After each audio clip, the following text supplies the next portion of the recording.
Assalamualaikum warahmatullahi wabarakatuh. Kembali lagi di channel Arisin. Di video kali ini kita mau ngebahas masalah pendakian ya, gunung, dan masing-masing punya pengalaman tersendiri. Dan di sini juga gue nggak sendirian ya, dari tadi gue udah bertiga. Ada Mas Yuda, ada Om Jipeng juga. Nah, ini salah satu pendiri pencinta alam di daerah Pinang Ranti. Ini bernama Gemah Harko. Kalau kalian mau ngeliat Gemah Harko itu nanti ada di IG-nya, akan gue tampilkan di deskripsi nanti ya. Jadi untuk pengalaman seperti apa, mungkin kita kenalan dulu salah satu dengan Mas Yuda ya. Dengan Mas Yuda? Ya, betul ya. Dengan saya sendiri. Iya kan Mas bertiga sih udah saya. Iya. Udah berdiri sendiri. Iya. Enggak, Mas dulu sering ya nanjak gunung gitu ya? Iya, beberapa kali sih nanjak gunung, cuma untuk sekarang ini udah lebih vakum sih. Iya, karena corona juga ya. Iya, corona juga, karena faktor badan juga sih. Udah agak gede ya. Udah fisik udah nggak mumpuni untuk naik gunung lagi. Iya, Jadi tapi lebih banyak kayak explore yang curug atau kayak ya yang kayak Camcer gitu ya. bukit-bukit ya, camcer. Itu sekarang masih aktif tapi di organisasi Gemah Harko ya? Masih sih sejauh Masih ini masih ya? sering ngumpul-ngumpul. Oke, kalau Om Jipeng gimana kesan dan ya mungkin kesannya sekarang kan masih aktif ya di Gemah Harko juga ya? Masih ya? tenang aja. Sebagai pembina ya Om ya? Sebagai apaan tahu. Awal kali kan pas pengalaman nanjak gunung ya Om Jipeng, waktu masih zamannya ya saya juga belum jadi apa-apa sih, sama sekarang juga. Nah dulu jadi pas anak-anak muda pertama kali di Gemah Harko ini berdiri, itu ada kejadian-kejadian unik ya Bang ya? Iya. Terus salah satunya pertama kali ke mana Bang Jipeng? Itu ke Gunung Gede Pangrango, Gunung Cibodas. Gede, Cibodas. Udah pernah juga ya tuh? Alhamdulillah udah. Ya. Saya sih enggak. Belum pernah. Saya belum pernah.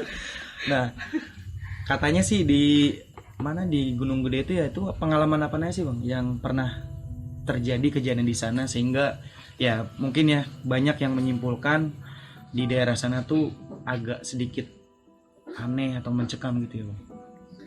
Ya sebenarnya sih kalau untuk semua gunung itu ada mistisnya ya, enggak di Gunung Gede Pangrango aja. Semua gunung. Itu semua gunung pasti ada. Itu semua gunung pasti ada. Enggak di satu gunung aja. Itu namanya tempat yang Udah banyak istilahnya apa sih, banyak pohon-pohon gede kan, istilahnya kayak hutan gitu. Itu udah pasti ada. masih ada. Jadi, Tapi yang paling ya kan udah banyak nih ya. Tapi yang saya dengar cerita dari sebelumnya pendahulu yang udah pernah ke sana, kamu pernah ada pengalaman yang paling berkesan gitu ketika di Gunung Gede itu sendiri Bang? nah itu ya kesannya sih, kalau untuk kesan ininya kita pertama kali ya, Iya. pertama kali itu kesannya pas nyampe puncaknya itu cuaca bagus, istilahnya nggak ada kabut, cerah lah pokoknya. Nah itu pengalaman yang paling indah itu ya, paling indah di Gunung Gede Pangrango itu tepatnya. Itu benar-benar memuaskan itu di situ. Tahun berapa itu? Itu tahun berapa ya pertama kali itu tuh dulu tuh, lupa juga dah tuh kayaknya tuh. Masih gondrong. Masih gondrong ya, masih gondrong. Katanya pernah ada kejadian yang nggak enak ya, apa bisa sebut sih kayak kejadian mistis ya, Iya. kan? Untuk pengalaman sendiri waktu mistisnya itu kesannya itu dilihatkan langsung atau seperti apa gitu Bang pengalaman mistis di sananya? Jadi kita istilahnya, gua sendiri pribadi udah beberapa kali ke Gunung Gede Pangrango, Cibodas. Nah itu yang keberapa kali, entah yang ketiga atau yang keempat itu, di situ kejadian yang ketiga kalinya apa yang keempat gitu. Jadi kejadiannya itu istilahnya nggak dikasih lihat, kita nggak dikasih lihat gitu, tapi tahu-tahu yang ada di pikiran kita nih, kayaknya kok jalan menuju ke pos Cibodas, kita kan melintas nih dari Ciputri turun Cibodas. Nah itu tahu-tahu pertengahan jalan di saat istirahat itu mau menjelang maghrib, sebelum maghrib sih istilahnya, masih jam 4-an atau jam setengah 4 gitu. Sore ya. Sore. Ba'da asar ya. Nah, kita jalan menuju jalan, tahu-tahu begitu menjelang udah gelap, itu perasaan nggak nyampe-nyampe gitu. Emang sih nggak dikasih lihat, tapi setiap nanya sama ada yang lewat, kita dikit nanya lagi Pendaki dia lain jawabnya gitu. dikit lagi, jawabnya dikit lagi. Pendaki juga, tapi kita itu nggak tahu. Pendakinya Istilahnya itu bayangan atau apa gitu ya. Yang pasti kita nanya sama dia, jawaban dia tuh selalu, oh sedikit lagi kok, sedikit lagi. Nah, udah tuh kita jalan lagi, tapi itu jalanan itu lagi nggak nyampe di situ ya. Kayak di dalam labirin ya kasarnya. Nah, itu kayak gitu. Kita akhirnya kita kumpul, kita berunding, istilahnya kita ngomong, ini kita kenapa ya istilahnya. Mungkin kayaknya ada kesalahan dari omongan lah, apalah gitu. Itu kejadiannya di situ. Harusnya kita nyampe maghrib di Cibodas itu, harusnya pas pos Cibodas itu harusnya nyampe pas turun harusnya nyampainya maghrib. Tapi ternyata begitu tembus, kita alhamdulillah ya akhirnya masih dikasih selamat sama Allah SWT. Itu akhirnya nggak lewat jalur yang seharusnya, jalur yang udah diiniin gitu, Lewat sama jalur lain. resminya ya. nggak, bukan jalur resminya, malah kita akhirnya lewat jalur di belakang pos Cibodas itu, nembusnya. Itu pun jam 11 nyampenya, 11 malam. 11 malam. Masya Allah. Itu Berarti benar-benar emang kayak ada sesuatu gitu ya. Ya mungkin kembali lagi namanya di gunung kan kita ya harus inilah sopan juga gitu berarti bang ya pesannya. Nah, untuk Mas Yuda berarti pernah juga pengalaman kayak gitu nggak? Pernah juga sih, kebetulan sama di Gunung Gede juga. Di Gunung Gede. Kalau waktu itu kalau nggak salah tahun 2017 itu persis lagi ngecamp di alun-alun Surya Kencananya. Iya. Itu kondisi gua ngecamp weekday, jadi sepi, nggak banyak. Kan kalau Gede itu lebih baik kebanyakan di weekend. Itu kalau nggak salah gue lupa sih malam apa, antara malam Kamis sama malam Rabu deh. Itu cuma ada 3 tenda. 3 tenda doang. 3 tenda. Tapi itu orang semua kan? Iya, Tenda. orang semua, karena pas gue datang paling belakangan, itu udah tenda 3 itu udah ada. Jadi sama gue tenda keempat. Pas malamnya itu ngerasa ada lagi yang datang nih rame-rame. Wah, ada rombongan lain rame-rame, lumayan berisik tuh. Nah, cuma pas paginya ternyata tendanya cuma 4 itu doang, nggak ada lagi. Nggak ada. Nah, berarti itu yang tadi malam itu siapa? Gerombolan mungkin mau nyari bangunin sahur kali ya. Iya. Rame, mungkin sekitar 5 sampai 6 orang gitu, dan itu pun nyenggol-nyenggol tenda juga, kayak kok ini area masih luas, ini kok kenapa di sebelah banget gitu, sampai nyenggol-nyenggol tenda. Jadi kesannya tuh emang bener-bener ada orang yang baru datang ya. Baru datang, kirain lah baru datang nih langsung yang gitu. camp. Tapi ngelongok dikit ke jendela. Enggak sih, tahu-tahu kan karena ngelongok, wah ini saya enggak gitu. jam segitu juga, itu jam rasanya sih jam 11-an. 11 Jam 11 malam udah capek juga, makanya udahlah bodo amat, makanya kan pikirnya mah orang aja itu. Tapi ternyata pas paginya bangun kaget tuh pas ngeliat tenda. Nggak ada Ini tenda siapa-siapa. yang semalam masang di sebelah mana, kok nggak ada gitu, rame-rame di sebelah mana, sedangkan tenda 4 itu agak jauh posisinya. Ya banyak sih, saya juga dengar cerita di gunung ya, Gunung Gede. Mungkin yang paling kan mungkin dari Bang Jepeng atau Mas Yuda juga banyak ya sering nanjak gitu. Nah, yang paling mungkin yang sepengalaman ya, yang cerita-cerita yang lain kan banyak tuh dari Gunung Salak yang daerah Jawa Barat ya. Itu agak lumayan angker. Gimana Bang Jepeng kemarin? Pernah ada di Gunung Salak juga kemarin ya, nanjak sempat ya? kalau di Gunung Salak sih Nggak ada pengalaman itu ya?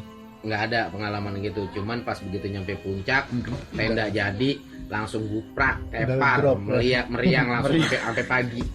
Itu aja. Nggak ada ini. Tapi untuk hal-hal kayak gitu kita Alhamdulillah ya. alhamdulillah nggak nemuin. Lancar. Ya emang sih di situ ada yang namanya makam Mbah ya, Mbah Salak di situ. Persis di atas makam Mbah Salak kita diriin tenda di situ. Nah, tapi alhamdulillah sih emang kita nggak dilihat apa-apa di situ, nggak ada kejadian. Tapi yang di situ. posisinya memang rame ya waktu itu. Rame banget, posisi rame. Mungkin emang kondisi kurang fit kali ya. Iya. Nyampe juga udah sore. Nyampe langsung. Yang Iya, nyampe udah ngikut sore. juga bareng. Enggak, kalau itu kebetulan lagi Lagi misa ya. Ya kan sama waktu itu mungkin kita pernah jalan juga Bang ya. Yang ke daerah mana, Cidahu ya. Cidahu. Itu jalur pendakian nggak tahu ya. Nah ini cerita sedikit doang sih. Masalah yang kemarin kan memang ya namanya gunung kan kita nggak tahu ya di sana banyak apa dan gimana. Itu emang ya kita sebagai orang misalkan ada rumah orang kita lewatin ya kita wajib misi atau bagaimana, sopan. Nah kalau pengalaman kemarin kebetulan sama Bang Jipeng juga kita touring ya ke sana Bang. Touring. Sempat ke Cidahu. Nah di Cidahu itu pengalamannya kemarin kita emang bener-bener niatnya di sana cuma mau bermalam di di warung. Nah, entah kenapa saya ada juga beberapa orang, 4 orang ya Bang ya, sama Emon ya, Emon, Peri sama saya. Nah, yang di sana itu yang kita pengen itu ngelihat di Cidahu adalah curugnya. Curug apa sebutannya Bang? Oh iya, curug Cidahu. Wah, yang kurang deh. kita ke Cidahu tuh. Nah itu memang sebelumnya tuh saya udah pernah ke sana sama teman-teman dan camp di sana berhasil gitu. Nah makanya saya ngasih saran mau ke sana gitu ke Cidahu. Nah, ketika di Cidahu sudah sampai ya Bang ya di sana. Udah sampai. Akhirnya Bang Jipeng memutuskan untuk di motor di warung ya Bang ya, jaga motor sama 2 rekan yang lainnya. 1 ya Bang sama Penol ya. Sama 1 orang. Nah saya, Peri, Emon, 1 lagi siapa ya Bang? Bertiga doang ya. Angga ya? Iya si Angga. Ikut ya? Oh iya iya. Nah, Ikut. sama si Angga berempat. Nah kita jalan ke bawah. Bang Jipeng mau ikut gak? Saya bilang itu, sih bilang enggak saya enggak.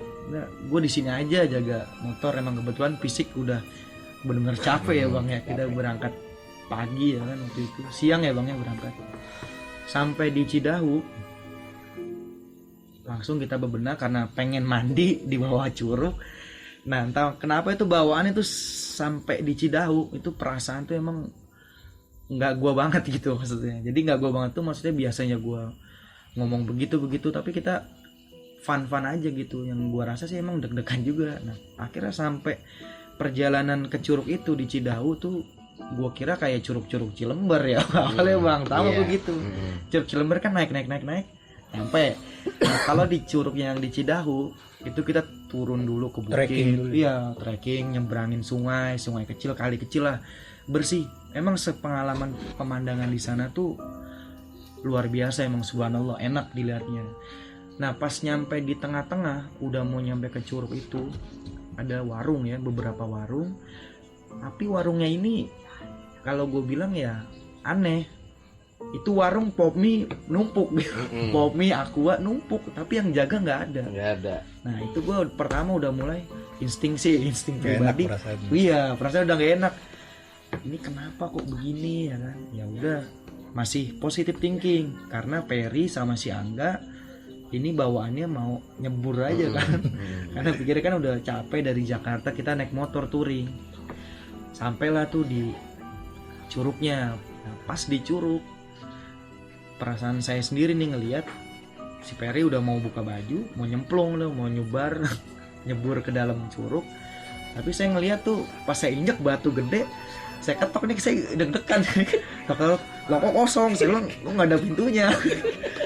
Udah ngeri itu Bang, udah ngeri. Pas udah ngelihat dari jauh dari atas, kok di bawah curug itu ada kayak kain warna hijau gitu, selendang sih ngeliatnya gitu, selendang.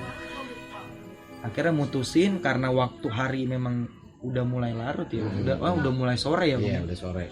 Jam 5-an ya kurang lebih, kita mutusin ya udah balik karena saya pribadi waktu itu perasaan gak enak, panik lah istilahnya. Kita kan di sini pendatang ya, gimana gitu kagak enaknya tuh berasa banget di hati, gengganjel. Udah akhirnya kita jalan, begitu naik ke atas telepon saya bunyi, lah telepon dari Penol dengan nada yang tergesa-gesa ya, pulang, kenapa? Iya ini mau pulang. Nah pas kita udah ngangkat telepon, kebetulan ada satu keluarga, dia bertanya, Mas maaf saya mau ke curug, kemana ya, kata dia gitu. Dengan senang hati kan saya sama Ferry ngejelasin, bapak masih turun ke bawah. Begitu abang turun ke bawah, bapak belok kiri ya kan. Oh gitu Mas, makasih ya. Nah kita baru 2 langkah nih Bang, 2 langkah tuk diam, nengok ke belakang, kok itu orang ada. Iya, dalam yang saya pikirin ini kan gunung, kok di gunung ada satu keluarga pakai pakaian pesta gitu. Nah itu nanya mau ke curug. Begitu kita lihat ke belakang, itu kan bukit nurun ke bawah tuh lumayan jauh. Ya mungkin baru 2 langkah masa udah nggak ada orang. Itu udah nggak ada orang itu gitu yang saya malam. Ya udah mungkin karena memang udah nggak enak dari awal, kita ke warung lagi. Di warung nih bener ya bang ya. Kejadiannya malah begitu ya bang ya. Sampai akhirnya mutusin ini bang ya. Jadi di warung itu istilahnya adalah beberapa kayak orang situ, Oknum gitu. warga situ, entah itu dia mau niat baik atau enggaknya, tapi dari teman kita tuh istilahnya teman kita ya istilahnya itu, si Capenol ya khususnya dia kan ngerti bahasa Sunda gitu. Ternyata orang itu ada mau niat jahat sama kita nih semua yang ada di sini, istilah yang ada di waktu itu touring di sana ke sana. Pat motor ya. Nah akhirnya kita putusin dah tuh, udah kita cabut kata dia. Kata si Penol bilang kita cabut. Ya udah akhirnya kita putusin untuk cabut dah tuh akhirnya. Cabut. Nah, sepanjang perjalanan tuh kita masih enjoy. Masih asik nikmatin perjalanan. Sampai akhirnya kita mampir ke Citeko ya bang ya, ke temannya Bang Gipeng. Citeko tuh ada obrolan sedikit lah, kita mau sebenarnya mau pergi nih buat refreshing gitu kan. Nah obrolan akhirnya dikasih masukan ya bang ya, destinasi wisata di daerah dekat situ ya. Iya. Nah, itu daerah Curug Panjang, pernah tahu yuk Curug Panjang? Curug Panjang. Megamendung. Iya itu ada Curug Naga ya bang ya. Ada Curug Naga, Curug Panjang. Barong. Curug Barong, melon dong ada Curug melon ya. Buah naga ada. Nah akhirnya tuh pokoknya kita masih fun aja di sana. Nah sampai akhirnya pagi tiba ya bang yang nginep Minggu pagi kita jalan ke sana. Emang sepanjang perjalanan itu ya berapa bang dari Cisarua berapa jam itu ke Curugnya berapa jam bang? Soalnya lumayan dari perjalanan sih iya. lumayan. Woy, istilahnya ya pohon pinus itu pokoknya. View-nya mantap. Iya, view sih ke kanan kiri lah pokoknya pinus. Emang sepi. Cuman dari istilahnya kita doang Kita gitu. Tapi aja. emang pas sudah nyampe di tempat wisata ya lumayan lah, ada beberapa motor istilah sampai kunci aja yang ketinggalan Di itu, motor, kunci motor iya. Pokemon ya. Sampai tukang parkirnya bilang, "Mas, kunci motornya." Oh iya, makasih. Dia tuh sampai akhirnya di situ ya khususnya saya bang ngerasa itu ya mungkin ada salah kata yang kita di sana itu bercanda seakan-akan kita tuh ada di lingkungan kita gitu. Ya kita nggak tahu sebelumnya itu karena destinasi wisata itu rekomendasi dari teman Bang Dipeng yang orang situ asli daerah Citeko, maka dari itu kita oh ya udah kenapa nggak coba gitu kan, main kita mandi kemarin nggak jadi ya kan. Nah setelah kita sampai di dalam curug itu bang ya, kita sempat foto-foto biasa, sempat ya kita bercanda lah kesana kayak di tongkrongan ngalor ngidul omongannya nggak jelas. Nah, saya juga merasa sih kayak gitu sampai akhirnya kita nyemplung ya bang. Awal nyemplungnya itu pas ke curugnya gimana bang dari atas? Itu awal mau nyemplung itu ragu sebenarnya, udah ada keraguan sebenarnya dari situ. Satu pertama gua sendiri nggak buat celana kolor, buat gantiin, buat penggantinya gitu. Bahasa lepek ya. Iya, gua nggak buat celana kolor dan akhirnya gua minjem sama si Capenol nawarin bawa 2. Nah, dia kebetulan bawa. Nah, akhirnya gue pinjem dah tuh sama si Penol. Setelah gue pinjem itu kolor, gue udah nyampe di curug nih. Udah nyampe di curug, di pinggir bibir curug istilahnya lah, kolam gitu. Di situ gue udah merasa ragu tuh. Gue ragu di situ, berenang kagak, dalam hati berenang kagak gitu kan. Sampai akhirnya dalam hati gue berdoa, ya Allah kalau emang selamatkanlah. Tapi kalau emang mau diambil ya emang udah karenamu, gue bilang gitu langsung kan. Dalam hati begitu aja. Sampai sebelum gue nyemplung itu gue udah nanya sama yang lagi berenang di situ. Kedalamannya. Bang, dalamnya berapa? Kata dia, enggak kok nggak dalam, paling cuma 2 meter kayak gitu. Nah akhirnya tapi gue masih tetap ragu. Ngeganjel ya. Masih tetap ragu. Nyebrang kagak, nyemplung kagak. Sampai akhirnya kenapa gue akhirnya bisa gue nyemplung? Karena gue ngeliat dia. Ngeliat dia udah ada di batu pas curugnya itu air curugnya itu jatuh. Nah akhirnya terpaksa lah gue akhirnya nafsu juga. Iya, gue nafsu juga dengan gue bismillah langsung gue nyebur. Pertama aman nyampe batu. Tapi di saat gue nyengkrem batu lepas. Gue nyari injekan kaki nih maksudnya nih. Gue nyari injekan kaki gue ngeraba mau naik ke batu maksudnya. Tapi di bawah itu nggak ada buat injekan. ini gue udah cengkram kenceng kan, tapi mereset juga, lama-lama jatuh juga karena licin kan, dia ini yang lumut Air, kan, udah air sama lumut juga. Udah tuh pas udah gitu gue tendang lah, gue mau balik arah, gue tendang tuh batu, gue balik arah. Nah di situ tuh kejadiannya yang namanya si Gaang itu. Iya, jadi teman kita bentrok jadinya di tengah. Karena setahu gue nggak bisa berenang. Iya, nah makanya itu kan pas Bang Jipeng nyemplung, terus Gaang nyemplung. Nah, pikir kita karena kondisinya kita itu lagi happy kan, maksudnya lagi fun gitu. Oh iya nih ada curug juga, kayak kita mandi kan. Nah Bang Jipeng tahu-tahu teriak di jalan di kolom itu ya Bang ya, di bawah kolom teriak, tolong. Itu gue masih nganggep itu bercanda. Gue pikir mereka berdua itu bisa berenang gitu. Nggak taunya berkali-kali dia ngomong gitu, si Emon nepak, si Penol nepak, itu beneran tenggelam, tepak. Nah, gue dengan sigap karena gue ngerasa ya gue bisa berenang gitu kan, walaupun ya gaya-gaya biasa gitu. Gue nyemplung langsung, blok, nyumbul kan di bawah. Bang Jipeng udah ada yang nolong, Peri Bang yang masalah Peri. Pertama Pepeng. Pepeng turun, blok. Nah gue langsung turun juga, nyemplung ke siagaan. Bang Jipeng langsung langsung ke pinggir ya kan, ada orang lain juga kan yang ngebantu yang nolongin. Ada Pepeng lagi. sempet gue celemin juga karena gue emang udah panik. Gue udah panik, saking main celem-celeman tuh sama Gaang tuh. Gaang pengen selamat juga, gue juga pengen selamat juga kan. Jadi main selamat-selamatan gitu, jadi main kelelep-kelelep. Nah begitu gue kayaknya udah minum air semua masuk dari hidung, dari kuping, semua udah masuk, pala udah puyeng. Pepeng emang nolongin tuh sempet, cuman akhirnya nggak bisa. Nah dari yang orang yang udah ada di situ, yang wisata itu di situ, yang udah nyemplung itu, pertama yang gue tanya, temennya nolongin, nggak berhasil juga. Sampai akhirnya 3 orang ya, 5. Sampai akhirnya gue itu udah nggak bisa ngapa-ngapain. Pala udah di air udah segini lah istilahnya, tangan udah begini, gue udah nggak bisa ngapa-ngapain, udah nyelam, udah ini. Nah akhirnya itu nolongin temen satunya, nolongin lagi, dia dari bawah langsung nginin gue dari samping, seret lah gue, baru bisa berhasil gue. Alhamdulillah ya Bang. Sampai di pinggir di batu, nembak lah air semua, pala udah banyak minum air juga. Air minum, udah pusingnya kayak apaan tahu udah tuh di situ. Pas Bang Jipeng udah di pinggir, saya masih bergelut sama air, sama si Gaang ini. Karena Gaang ini paniknya luar biasa dan emang bener-bener sialan kalau kata gue. Orangnya gede juga soalnya. Iya juga dong. Maksud gue ya wajar lah panik, cuman ya jangan gue dilelepin. Itu gue kalau bisa diceritain, gue udah ngeliat matahari doang udah. Cahaya gue udah tenggelam tuh ada 4 meter ke bawah. Ini karena gue udah ke dalam udah parah ya, gue masih sadar tapi Bang, gue ke atas. Ini kayak dari sini ke sini cuma 2 meter, 1,5 meter jaraknya, ngeraih batu aja nih kaki gue udah kram. Iya, saking kram, panik. Kedua yang gue rasain itu emang kayak ada yang narik sih dari bawah tuh, kayak pusaran air gitu air. ya. Emang deket banget sama pusaran air itu. Dia pusaran air.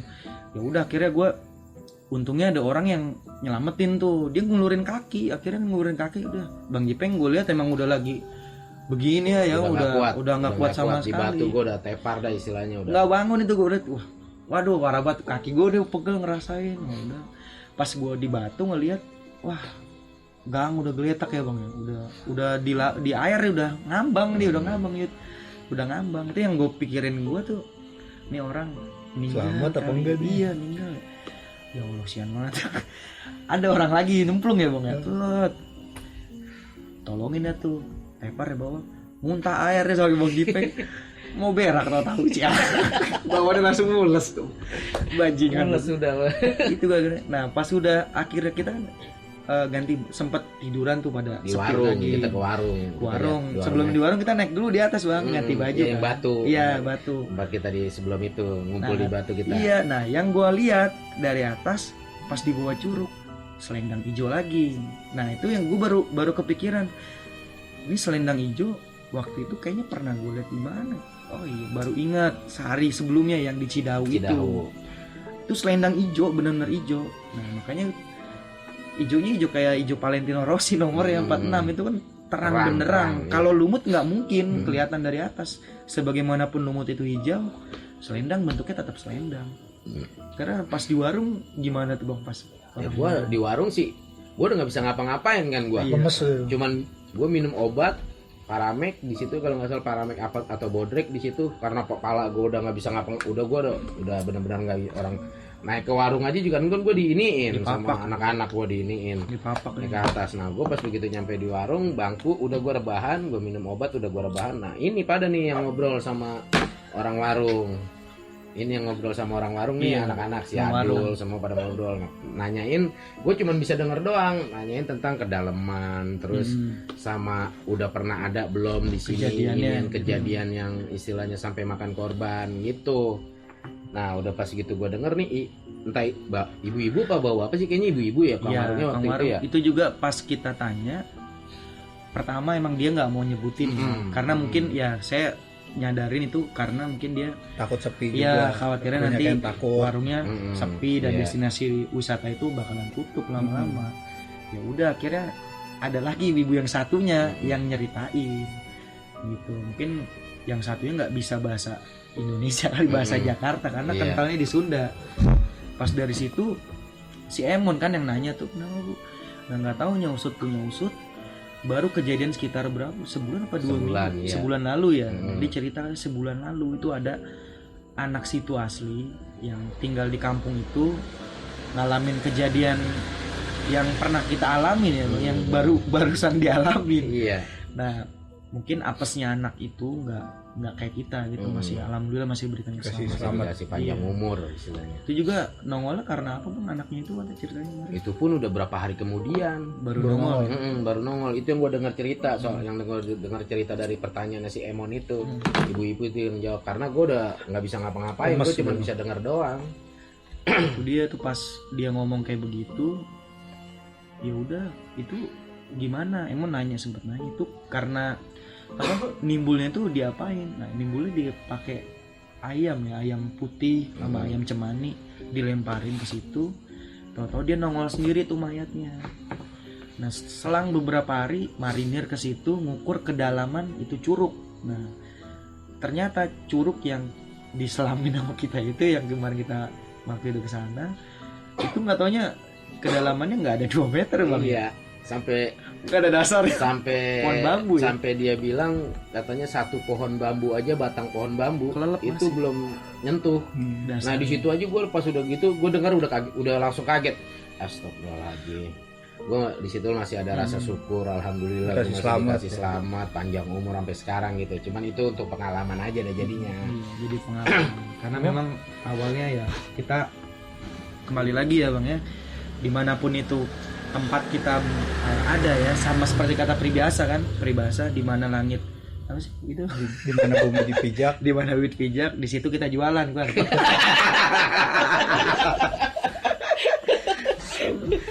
Cuma Curug Panjang ini emang gimana ya, gue juga pernah sih kan beberapa, gue juga demen main curug nah, ya. Ini Curug Panjang fotonya ini kalau gue ini curugnya dia curugnya nggak tapi tinggi, cuma dia tuh di bawah batu itu ada aliran air, makanya banyak sering korban ya.